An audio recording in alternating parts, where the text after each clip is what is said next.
What's up, everybody? I hope you're doing good. It's a beautiful day. It's sunset right there. I can't show you, unfortunately. I don't have one of those big cameras. Not right now. I'm trying to be on the, a shotgun very quickly, so I can't do it. Thank you very much for being here. I appreciate you. Thank you so much. I see you guys watching us from South Africa. Thank you very much. Zimbabwe, Namibia, Somalia, Ethiopia. I see you, Nigeria, Ghana, South Sudan, Uganda, Kenya, Tanzania, Jamaica, all of South America. Thank you very much. The USA, all our brothers community in the United States, you very much recognize. Thank you, the UK. So this is your first time. Please feel free to join us. Click on the button, subscribe so we can make this much bigger, and do this before we get started. Everybody, please, so we can make our voice bigger. Thank you so much. So today we're talking about Gabon. Gabon is a beautiful country in Africa. Please put a map for some of our brothers to see where Gabon is. I know a lot of our people here have never been to Africa, so you don't quite understand. So I need to make sure you understand thoroughly what we're talking about. Gabon is a beautiful country here in Africa. Lovely people by the coast. When you come to Africa, you should come visit Gabon. I haven't even visited Gabon myself.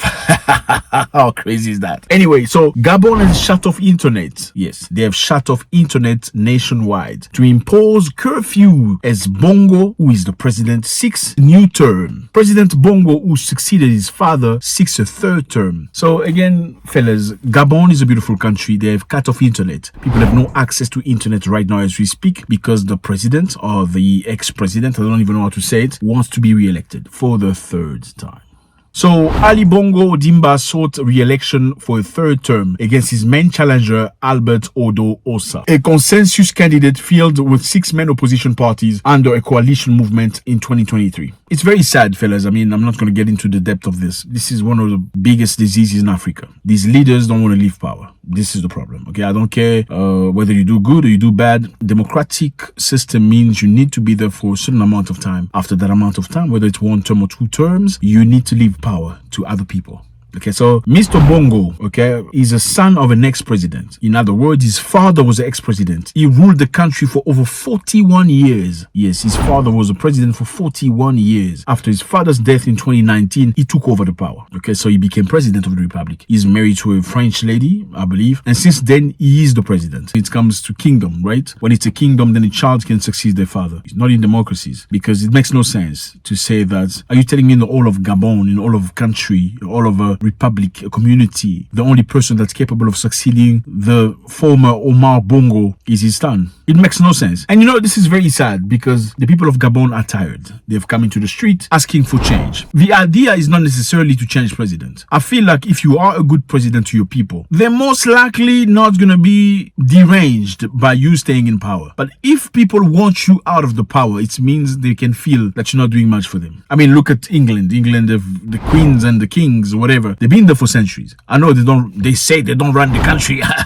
whatever. Anyway, but nobody says change the queen, change the king. They don't ask that because they're happy. Overall, they know what they want. The country is moving forward. I know they say democratically they don't have power. It's not true. They have a lot of power. So they say the internet blackout and the media restriction are indicative of a lack of a fair, transparent election. This is what the opposition is saying. The internet blackout and media restriction are indicative of a lack of a fair and transparent election. Of course, I mean, when you think about it and you're told that after election, they decided to cut off internet. Why do they do that? They cut off internet so you cannot communicate. They cut off internet to discourage the people who are willing to stand up and fight for the freedom. That's the reason why they cut off internet. They don't cut off internet just because of, they can do it. I mean, if you know that you competed and won fairly an election, why would you need to cut off internet? Because the ballots are there, the proofs are there, everything is there. Not whoever who needs proofs will be provided to him, right? Why would you cut off internet? The reason why people cut off internet for many instances is because they feel like there are inconsistencies in many areas. So Osa, who is the main opposition person, ran in 2019 for presidential election. He said after voting in Libreville Saturday that 60 years of power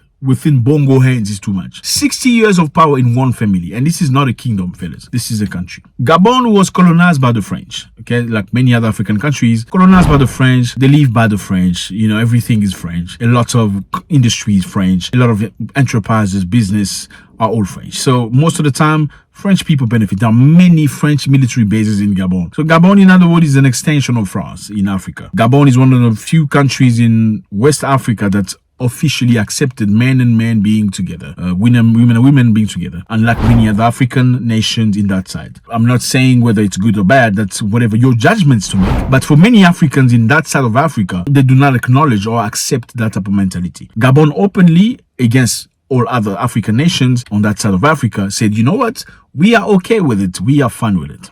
Most of these presidents, when they come into power, they actually work for the Western nations. If they were colonized by the British, they do everything they can for the British. Those colonized by the French, they do everything to make the French be happy. They make sure French people have businesses. They make sure French people are happy. They make sure French people have all the interests. They have mines. They have all the stuff. In return, they get the support from the French government. You will never hear the French government say, these people are dictators. You'll never see the French government say, these people are mistreating the people. The crux of the matter is many people have lost their trying to fight for freedom in these countries, trying to fight for equality. But you will never hear French people or French TV or French whatever say anything about that. So these elections have no internet. These elections have no observers.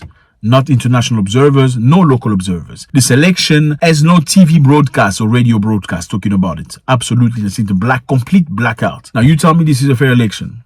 I don't know.